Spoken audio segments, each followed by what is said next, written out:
حضرت آدم علیہ کی تخلیق۔ تقریباً 2000 سال پہلے اللہ تعالیٰ نے زمین پر جنوں کو آباد کیا۔ جب جنات زمین میں فساد پھیلانے اور آپس میں قتل و غارت کرنے لگے تو اللہ تعالیٰ نے ابلیس کو فرشتوں کی میت میں بھیجا کہ جنات کو سمندروں اور جزیروں کی طرف بھگا دو۔ ابلیس نے فرشتوں کو ساتھ لے کر جنات کو سمندروں اور جزیروں کی طرف بھگا دیا۔ ابلیس خود بھی جنات کی نسل میں سے تھا، لیکن کثرت عبادت کی وجہ سے اللہ تعالیٰ نے اسے فرشتوں کا سردار بنا دیا۔ فرشتوں کا سردار بننے کی وجہ سے ابلیس میں غرور اور تکبر پیدا ہو گیا۔ اس نے یہ سمجھا کہ مجھے آسمان و زمین میں اتنا بڑا مقام اس لیے ملا ہے کہ میں اللہ تعالیٰ کے نزدیک تمام مخلوقات سے افضل ہوں۔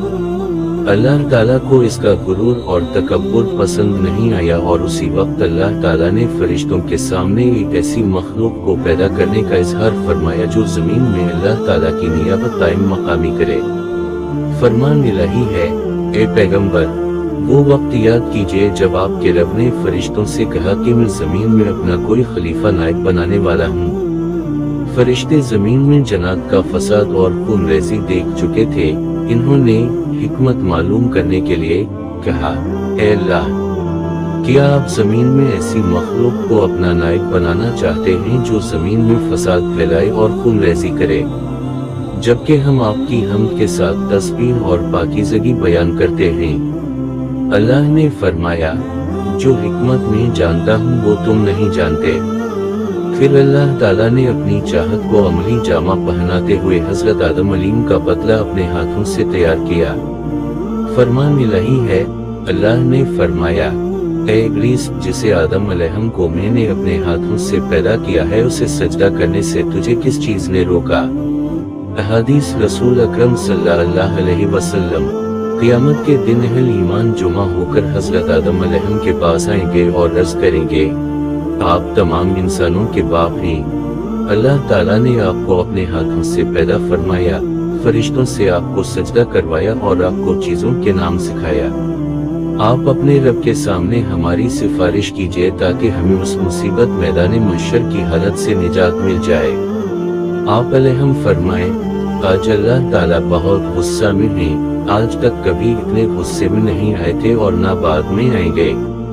اللہ نے مجھے درخت کے پاس جانے سے منع کیا تھا لیکن مجھ سے غلطی ہو گئی، اس لیے آپ کسی اور کے پاس چلے جائیں۔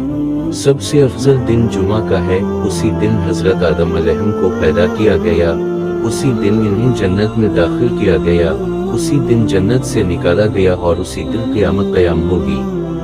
اللہ تعالیٰ نے حضرت آدم علیہ کی شکل و صورت بنانے کے بعد جب تک چاہا انہیں ڈھانچہ کی شکل میں پڑا رہنے دیا۔ ابلیس شیطین کا باپ حضرت آدم علیہ کے پاس چکر لگاتا رہتا تھا۔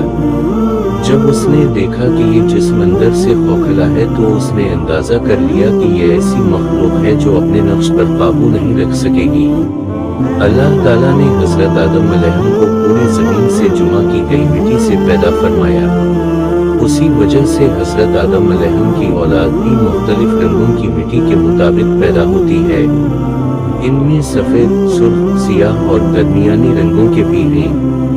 اسی طرح نیک اور برا، نرم خو اور سخت طبیعت اور درمیانی طبیعت والے بھی ہیں۔ اللہ تعالیٰ نے حضرت آدم علیہ کو جمعہ کے دن اپنے ہاتھوں سے انسانی صورت میں پیدا فرمایا تاکہ ابلیس اپنی باری کا دعویٰ نہ کر سکے۔ اس کے بعد کچھ مدت تک مٹی کے بنے ہوئے ایک جسم کی صورت میں پڑا رہنے دیا۔ فرشتے اور ابلیس اسے دیکھ کر خوف زدہ ہوتے۔